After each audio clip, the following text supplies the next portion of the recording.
কিন্তু একটা জিনিস খুব খুশি লাগছে ভাই, সে জিনিসটা হচ্ছে যে 220 রান করলেও KKR মুম্বাইয়ের কাছে বাস খাইছে। উফ, সবচেয়ে বেশি খুশি লাগছে যে যে বোলিং সাইডটা, এই যে হট্টগোল এত কিছু করে মোস্তাফিজকে বের করে দিল, এত মোস্তাফিজকে IPL এ খেলতে দিল না। যদি মোস্তাফিজ IPL এ খেলতো, চিন্তা করেন যে আজকে তাদের ইনকামের সাইড বলেন, সোশ্যাল মিডিয়া বলেন আপনি, টোটালি, এবং টিমের ব্যালেন্স বলেন আপনি, টোটালি না আছে পাতিরানা, না আছে মোস্তাফিজ, না আছে ভালো কোয়ালিটির সেরকম একটা বলার।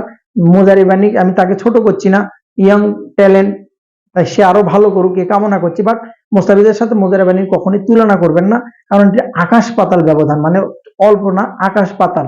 মোস্তাফিজ বর্তমানে লিজেন্ড পর্যায়ে চলে গেছে এবং ইকোনমিক্যাল বলারের মধ্যে ওয়ার্ল্ড ক্লাস নাম্বার 1, এবং উইকেট বর্তমানে 414টা ছুঁয়েছে T20 ক্রিকেট। আপনি চিন্তা করে দেখেন, সে তার সাথে কখনোই মিলাবেন না। এবং কলকাতা কালকে হারাতে যে পরিমাণ খুশি লাগছে, উফ, এই খুশিটা খুব ইম্পর্টেন্ট ছিল, খুব দরকার ছিল এই হারটা কলকাতার। মোস্তাফিজকে ছেড়ে দেওয়ার কি ফল, কি রেজাল্ট, তারা কিন্তু হারে হারে টের পাচ্ছে। এখন দেখা যাক নেক্সট ম্যাচ গুলো কি হয়, দেখার অপেক্ষা। Mustafiz is a best bowler in the world, বাংলাদেশের রত্ন।